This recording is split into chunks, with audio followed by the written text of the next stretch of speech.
आज पत्रकारों की बात करते हैं, कहते हैं कि लोकतंत्र का चौथा स्तंभ है और ये टिका तभी है जब जनता का समर्थन मिला है और निष्पक्ष होकर हर एक मुद्दे पर बेबाकी से अपनी राय रखते हैं।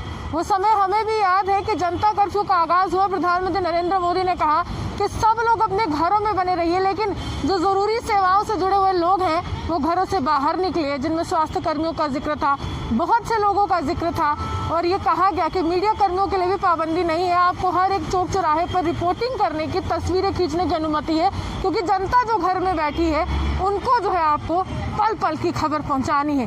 ये प्रेस क्लब ऑफ जम्मू है और यहाँ से ही हर दिन की शुरुआत हर मीडिया कर्मी की होती है। एक पत्रकार की जिंदगी की एक अहम कड़ी ये माना जाता है, सुबह की शुरुआत की जाती है। लेकिन कल जिस तरह से एक मीडिया कर्मी ने सवाल पूछे और वरिष्ठ प्रशासनिक अधिकारी ने जवाब के तौर पर कहा कि मीडिया कर्मियों को हम फ्रंट लाइन वॉरियर की कैटेगरी में नहीं मानते।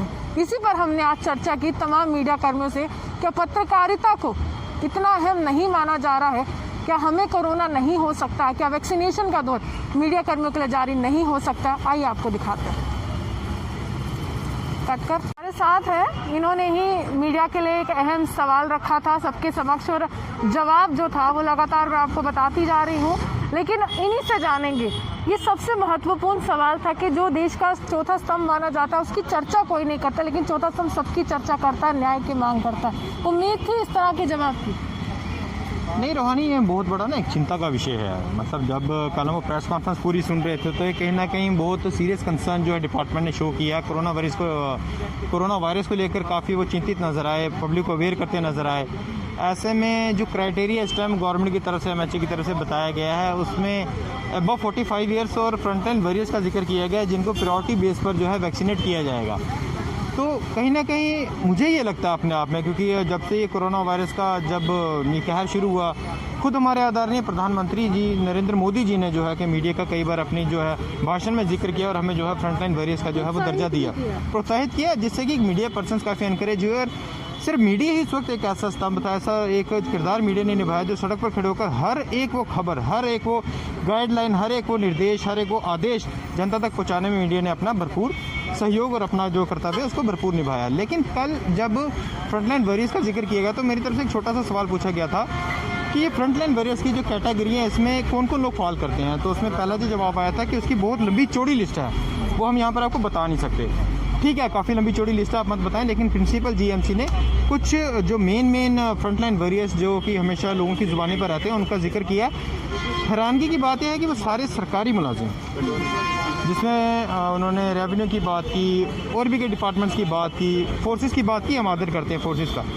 तो लेकिन कहीं ना कहीं प्राइवेट, मैं सिर्फ मीडिया की बात नहीं करूँगा, प्राइवेट एम्प्लॉय चाहे वो आपकी सुचारू सुविधा, ये जो कम्युनिकेशन सर्विस है वो सुचारू रूप से आपको चलाते हुए उन्होंने अपना किरदार निभाया, उन्होंने कहीं भी उनका जिक्र नहीं किया। लेकिन जब मैंने पर्टिकुलरली, क्योंकि हम कहीं ना कहीं मीडिया को रिप्रेजेंट करते हैं, तो हमारा एक दायित्व, हमारा कर्तव्य मीडिया के प्रति भी बनता है। तो मेरा एक सिंपल सा प्रश्न था कि क्या मीडिया को भी आप जो है फ्रंटलाइन वॉरियर्स की जो लिस्ट आपके पास आई है उसमें कहीं ना कहीं उनका दर्जा कहीं उनको मिला है?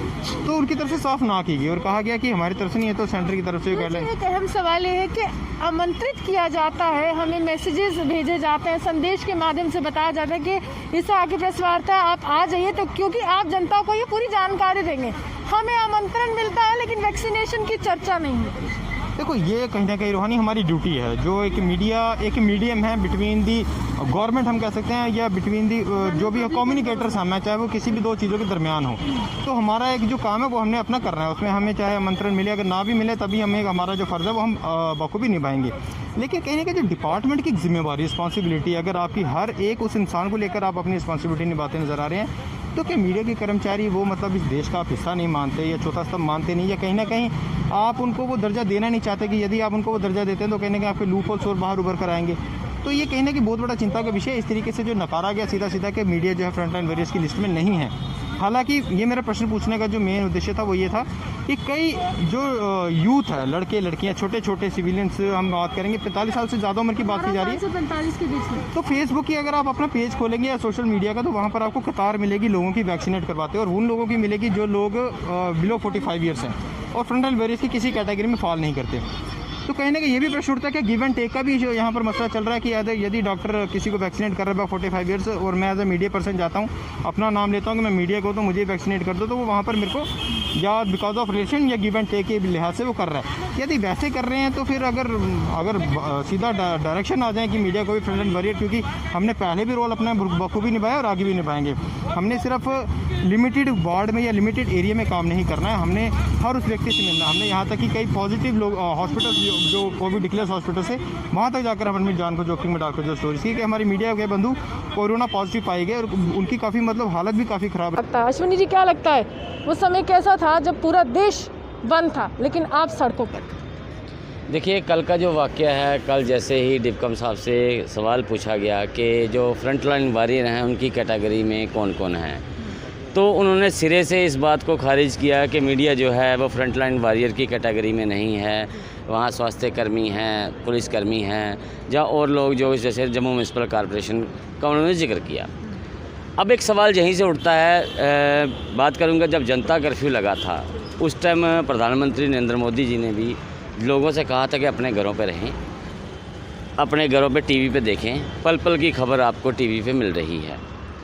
उसके साथ एक बात और ऐड करूँगा कि जब यहाँ पर वह सैनिटाइजेशन का कार्य शुरू किया गया प्रशासन की तरफ से, मीडिया को स्पेशली कॉल करके बुलाया गया कि देखिए हमने ये मशीनें लाई हैं, हम इस तरह से ये कर रहे हैं। तो क्या तब वो मीडिया कर्मियों को वैक्सीनेशन दी जा चुकी थी? क्या मीडिया कर्मी जो थे वो कोरोना से पीड़ित नहीं हो सकते थे? एक चीज़ मैं आपको इस यहाँ पे ज़रूर कहूँगा कि जब आपकी ज़रूरत हो, आप ज़रूरत के अनुसार मीडिया का उपयोग कर सकते हो, लेकिन मीडिया को आप फ्रंट लाइन वॉरियर की कैटेगरी में नहीं डालोगे। चलिए मत डालिए फ्रंट लाइन वॉरियर की कैटेगरी में, कौन सा आपने कोई उनको कोई तगमा दे देना है। लेकिन जब यही बीजेपी पूरे कोविड काल के दौरान पिछले साल पकड़ कर मीडिया कर्मियों को प्रशंसा पत्र दे रहे थे, कोविड वॉरियर दे रहे थे, क्या यही बीजेपी की गवर्नमेंट है? जब बीजेपी के आपके नेता उन्हें फ्रंट लाइन वॉरियर मान रहे हैं तो फिर आप क्यों नहीं मान रहे? ये सवाल यही है कि आप अपनी सुविधा के अनुसार पत्रकारों का भी इस्तेमाल कर रहे हो। सर्टिफिकेट ऑफ एप्रिसिएशन से नवाजा जाता है, लेकिन मूलभूत सुविधाएं जो हर एक व्यक्ति चाहता है, हर एक नागरिक चाहता है, हालांकि दायित्व निभा रहे हैं अपना मीडिया कर्मी, लेकिन कहीं ना कहीं प्रशासन को भी आगे आना पड़ेगा। देश के प्रधानमंत्री की उन तमाम बातों को ज़मीनी स्तर पर, धरातल पर सही साबित करना होगा, जिसमें प्रधानमंत्री लगातार प्रोत्साहित करते रहे फ्रंट लाइन वॉरियर्स को, कहते रहे मीडिया कर्मियों के लिए कहीं ना कहीं कहूँगा कि बखूबी काम कर रहे हैं देश की जनता के लिए। आप यही बने हमारे से देखते थे न्यूज़ नाउ जम्मू से वहाँ की रिपोर्ट।